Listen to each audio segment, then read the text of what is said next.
Dans 10 minutes pour comprendre. Aujourd'hui sur notre plateau, monsieur François Durper. Il est historien et professeur à l'université. Bonjour François. Bonjour Hélène. Merci d'être avec nous aujourd'hui. Le thème d'aujourd'hui, pourquoi Marine Le Pen va gagner les élections en 2017. François Durper, c'est le thème, c'est vous qui l'avez choisi. On vous connaît d'ailleurs pour avoir prédit dès 2007 l'élection de Barack Obama aux États-Unis. Qu'est-ce que vous avez? Vous avez une boule de cristal ou c'est de la provocation?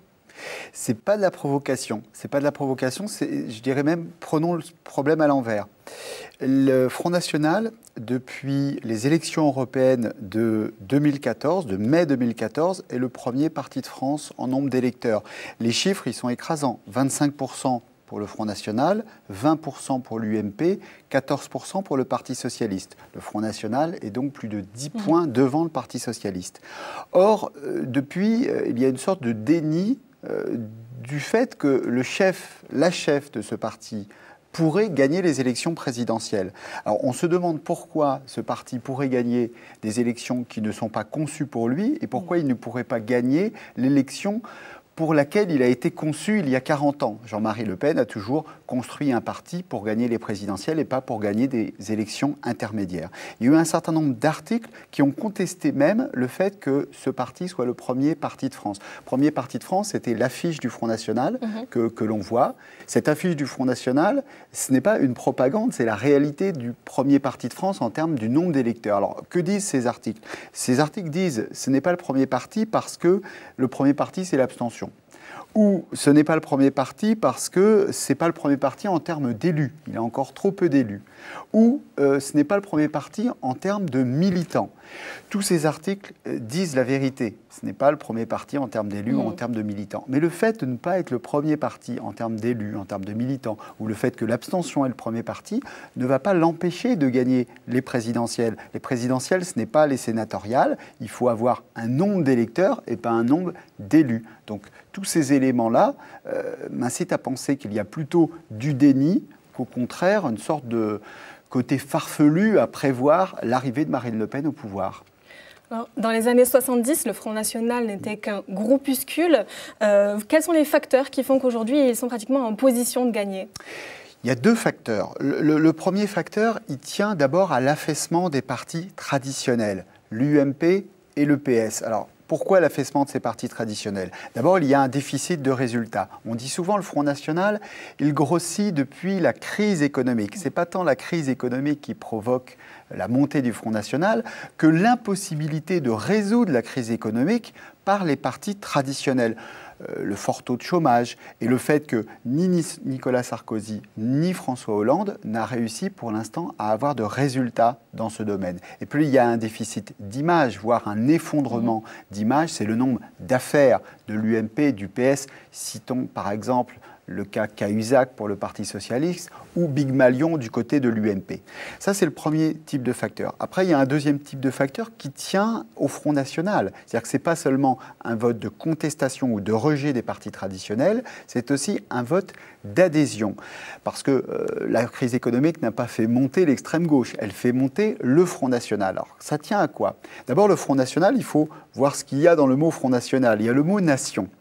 Le mot nation est dans la flamme du Front National, dans son emblème, les couleurs tricolores, les couleurs du drapeau, ce qui n'est pas le cas d'autres partis politiques. L'UMP prend des couleurs un petit peu semblables, mais c'est vraiment le seul parti à utiliser la nation. Or, c'est un concept qui marche dans un contexte de mondialisation. La nation contre le monde, la nation vous protège, avec une stratégie que l'on connaît de désextrémisation entreprise par Marine Le Pen. Et cette stratégie fonctionne. Elle est de dire, je ne dis pas exactement ce qu'il y a dans la nation, je fais croire que la nation, elle peut englober tout le monde, alors que tout le monde, en tout cas ceux qui votent pour le Front National, savent que derrière l'idée de vivre ensemble, c'est le vivre ensemble des Français de souche, des Français blancs, des Français européens, et pas des autres. Alors, on va voir des images très intéressantes.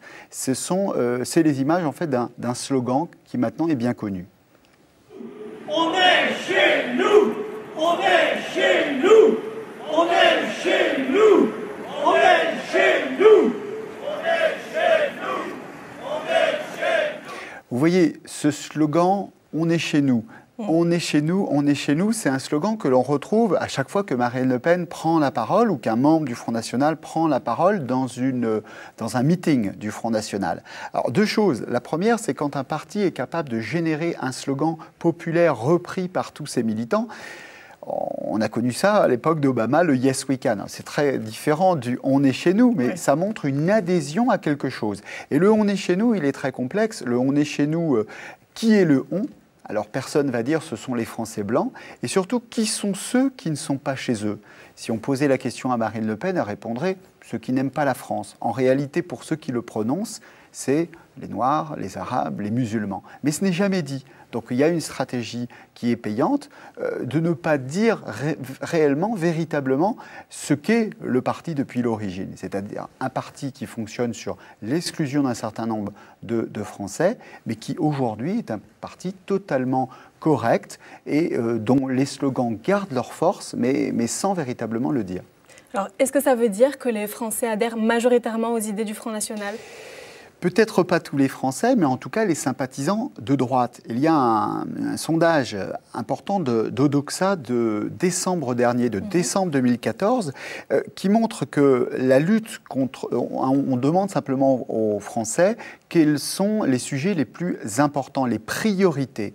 Et donc quand on regarde les sympathisants de droite, la priorité, c'est 40%, c'est, on le voit, le chômage, la lutte contre le chômage. Mais juste derrière le chômage, c'est la priorité, la lutte contre l'immigration clandestine. Devant les impôts, le fait d'avoir moins d'impôts, devant avoir un meilleur salaire, devant même avoir un meilleur niveau de vie, et devant, très loin devant l'insécurité, et devant même l'éducation. Donc on préfère lutter contre l'immigration clandestine qu'avoir une bonne éducation pour les enfants. L'éducation, c'est 11%, lutte contre l'immigration clandestine, 38%. Loin devant la défense de la planète, c'est 6%. Vous imaginez 32 points de différence entre lutter contre l'immigration clandestine et sauver la planète, les problèmes écologiques. Alors ça veut bien dire qu'il y a dans les têtes, en tout cas des sympathisants de droite, une victoire idéologique des idées du Front National. Des idées du Front National qui consistent à dire, même avec la désextrémisation de Marine Le Pen, en réglant ce problème de l'immigration, clandestine, tous les autres problèmes seront résolus, l'insécurité, l'éducation et le reste. Alors c'est vrai que certains journalistes politiques ne pensent pas comme vous. Ils pensent que Marine Le Pen n'arrivera pas au pouvoir. D'ailleurs, ils pensent qu'à l'entre-deux tours, il y aura un sursaut républicain. Donc ce n'est pas votre avis ? Alors, mon avis, c'est que, ou mon analyse, c'est que les circonstances sont très différentes de 2002. 2002, entre les deux tours, entre Chirac et Le Pen, il y a eu un sursaut républicain. Et les sympathisants de gauche se sont massivement reportés vers Jacques Chirac. Beaucoup de journalistes politiques, aujourd'hui, ils sont plutôt historiens que analystes politiques. C'est-à-dire qu'ils se disent les mêmes causes produiront les mêmes effets. Front National au deuxième tour, ça veut dire report des voix du côté du candidat dit républicain au second. Or, les circonstances sont différentes. Le scénario possible. Première étape, Nicolas Sarkozy gagne l'élection primaire à droite. Alain Juppé est battu. Si Alain Juppé gagne les élections primaires, Alain Juppé a de fortes chances de gagner, de passer au premier tour et de gagner l'élection. Mais Nicolas Sarkozy gagne parce qu'il a le parti. Il a gagné le parti, il a les rouages du parti, il va donc gagner les primaires. Première étape. Deuxième étape, Nicolas Sarkozy ayant gagné les primaires, il y aura une candidature centriste. Et cette candidature centriste, qu'on l'appelle Bayrou ou Lagarde, eh bien, va avoir le soutien d'une partie de l'UMP, probablement de ceux qui auront voté Juppé et qui vont et donc une division. Cette division avait entraîné la victoire de François Mitterrand en 1981, dans un contexte où le Front National n'existait pas. Troisième étape, eh bien, c'est la défaite de Nicolas Sarkozy, parce que les voix de droite se diviseront au premier tour de l'élection présidentielle de 2017. Quatrième étape, c'est l'entre-deux tours. Et l'entre-deux tours, conjugaison de deux phénomènes. Premier phénomène, une abstention record, l'abstention la plus importante de l'histoire présidentielle de la Ve République. Beaucoup de gens ne se déplaceront pas. Et puis, la deuxième chose, c'est absence de report des voix de la droite traditionnelle vers François Hollande. Le sondage Odoxa montrait une idéologisation des sympathisants de droite dans le sens des thèmes de l'immigration. Il est très peu probable que ces militants UMP ou ces sympathisants UMP aillent massivement se reporter vers François Hollande contre Marine Le Pen. Je ne dis pas que toutes ces étapes sont certaines, je dis qu'aucune de ces étapes n'est farfelue. Donc on peut effectivement arriver à une situation où le 7 mai 2017, Marine Le Pen est élue à 51 ou 52% face à François Hollande. Mais justement, c'est la question que j'allais vous poser. Est-ce que vous pensez que c'est inéluctable ou est-ce que vous pensez... Qu'est-ce qui pourrait empêcher cette fin, cette issue? Non, ce n'est pas inéluctable. D'abord, il y a, de mon point de vue, deux choses. La première, c'est qu'il faut absolument que Marine Le Pen sorte de sa position d'outsider. Il y a aujourd'hui ce déni que je vous expliquais au départ. C'est-à-dire, imaginez si on fait une métaphore sportive. La dernière Coupe du Monde de foot, l'Espagne est premier à la FIFA, premier pays, et ne serait pas du tout favori. C'est un peu le cas du Front National aujourd'hui. Premier parti de France en nombre d'électeurs, mais pas du tout favori. Les journalistes disent souvent, ben non, elle ne sera pas élue, il y a quelque chose qui fera... Donc il faut sortir de cette position d'outsider pour en faire la favorite. La pression, elle doit être sur le parti qui a le plus de voix. C'est la première chose, parce qu'autrement, la position est très confortable d'être en plus outsider. Et la deuxième chose, c'est quand on pose la question en intention de vote aux Français sur le Front National, deuxième tour, Marine Le Pen présidente. Il y a encore un point intéressant. Les Français disent c'est possible, mais se pose la question de la capacité du Front National à gérer le pays, à devenir un parti de gouvernement. Donc c'est la dernière frontière pour ce parti, c'est la capacité à montrer qu'il est capable d'exercer le pouvoir et de rentrer à l'Élysée. Et d'ailleurs, les membres du Front National le disent aujourd'hui, toujours, lorsqu'ils affrontent leurs adversaires politiques, ils disent « vous jouez sur les peurs ». Parce qu'ils savent que la stratégie payante pour les combattre, c'est précisément, non pas de jouer sur les peurs, mais d'aller chercher dans le sérieux du programme du Front National. D'ailleurs, par exemple, 2 points, l'économie.